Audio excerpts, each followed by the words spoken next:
Welcome back to Inside Alaska.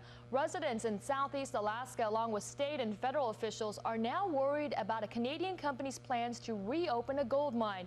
Critics say British Columbia rushed to approve the project, which could lead to an environmental disaster. But the company claims it's addressing those concerns. As Kirk Chason reports, they're still leaving many questions unanswered. When we were kids, my mom and dad had a cabin up here, so we were up here growing up, spending all our weekends up here as kids. Sherry Rudolph has had a cabin on the Taku River for 15 years. The Tulsequah River flows into the Taku, so her cabin is about 20 miles downstream from the site of the proposed Tulsequah Chief Mine. This mountain here is Mount Kluchman. It's about 5,000 feet high, and it's, as you can see, there's lots of goats on this mountain that we watch. The little white spots in that meadow are goats. The British Columbian government has given the company that wants to begin mining here, Redfern Resources, a project certificate approval. That's the go-ahead to begin seeking permits to reopen the site, which closed after a first round of mining decades ago. The old mine site remains, and the new site sits on the edge of the Tulsequah. We get a flood at least once or twice a year that everything comes downriver. And we're only about 20 miles from the salt water.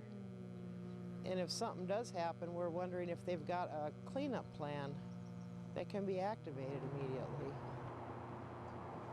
In Juneau, Jeff Shelton has made his living as a fisherman for almost 30 years. He's also concerned about the mine. Immediately upstream from some of the very best habitat in the entire river system. It's a mine and an ore body that's known to be very high in acid content, so it has some real possibilities for some pollution in an area that's particularly sensitive. The U.S. Environmental Protection Agency also has questions. This shows where Redfern plans to dig and where they plan to dump what are called tailings. Tailings are what's left over after a company removes the ore from the earth. They can be toxic. The EPA claims Redfern plans to store the tailings in a floodplain next to the river and build a dike around the waste. They say the company has rejected a safer site away from the river in a place called Paddy Flats. The company denies it, but documents indicate they are holding off on the final design of the containment site until after they have begun operations. Juneau residents and the EPA are worried that something like this could happen. Last week in Spain, the dike around a huge pile of tailings at another Canadian-run mine broke. Toxic sludge washed toward the coast, damaging the wildlife habitat. Redfern President Terry Chandler says the tailings at this mine will be harmless. The material that's going to be deposited in this tailings facility is benign. It's inert. The contaminants have been removed. It is essentially no different from the glacial material that is being poured into those rivers on a daily basis. But the controversy does not end at the Canadian border. It carries all the way inland to the tiny Canadian town of Atlin. Here on the Canadian side of the border, they have their own concerns. And they don't involve downriver pollution, but a road that Redfern wants to begin here near the town of Atlin. Now, this road would cut through 100 miles of virgin territory that is now owned by a group called the Taku River Tlingit First Nation. Officially, the Tlingits are undecided about whether they are for or against the road. They say they are waiting to begin what they call good faith negotiations with Redfern and the British Columbian government. The issue has divided Tlingit leaders. Some say the road would permanently scar their ancestral homelands. Others say it will bring the town money and jobs. Some of the studies that wasn't done, we want to make them do it before we say yes or no.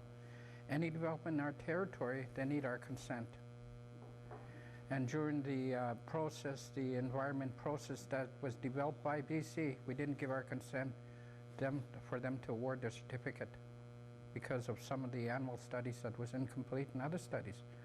So we're trying to force the government to get those studies done. The Tlingits say they might take the case to court if the government tries to push the project through before they're satisfied. Redfern says a lot of people want the mine, though. But actually we enjoy a fair amount, a very wide amount of support from people who use the area. Including on the Alaskan side, we had quite a lot of supporters who attended the public meetings in Alaska. And certainly on the Canadian side, in the town of Atlin and within the Tlingit community, there's a lot of people who feel this mine will be very beneficial not only from an economic standpoint, but also from the environmental standpoint, because in fact, we will probably improve the quality of the water quality in the river. Some people remain unconvinced. Environmentalists and the Knowles administration are worried that the British Columbian government rushed through the project's environmental assessment. The mine has been approved before there's gone through sufficient public review, and a lot of questions on the impact on the fishery, which is a major issue, of course, in the southeast, and major financial interest as well, and also a lot of concerns about water quality.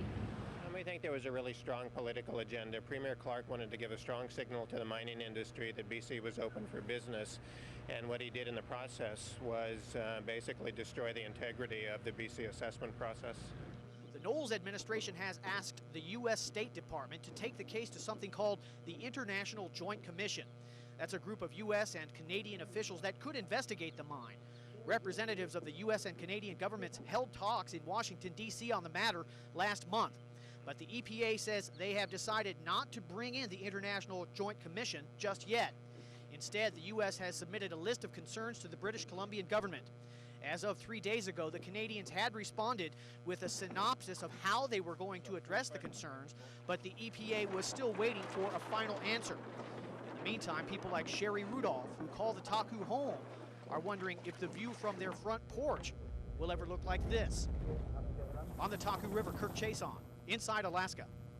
Inside Alaska correspondent Kirk Chason joins us now with more. Kirk. Well, you always want to give any company the benefit of the doubt. So no one can say, yes, this is an unsafe operation, or we have some real reason to believe they will pollute or damage the environment. But the system, whether it's on the U.S. or the Canadian side of the border, is designed to have safeguards, so the public does not have to rely on just blind trust when it comes to an activity that's potentially dangerous. On top of that, you have to consider that a company with even the best of intentions can have an accident. So there's a broad cross-section of groups and agencies voicing concerns about the Tulsa Chief mine. It's in a remote area as far as Canada is concerned. Virtually all the nearby population is on the U.S. side of the border, which obviously cannot vote in British Columbia. So the BC government has little incentive to worry about the concerns of the people in Juneau. On the bright side, though, the EPA says they have received a synopsis from the BC government about how they plan to address the environmental concerns, and they say the Canadians seem to be on the right track. Kirk, what about the International Joint Commission? Well, the treaty that created the commission back in 1909 gives it the power to make binding decisions. So theoretically, they could stop the mine.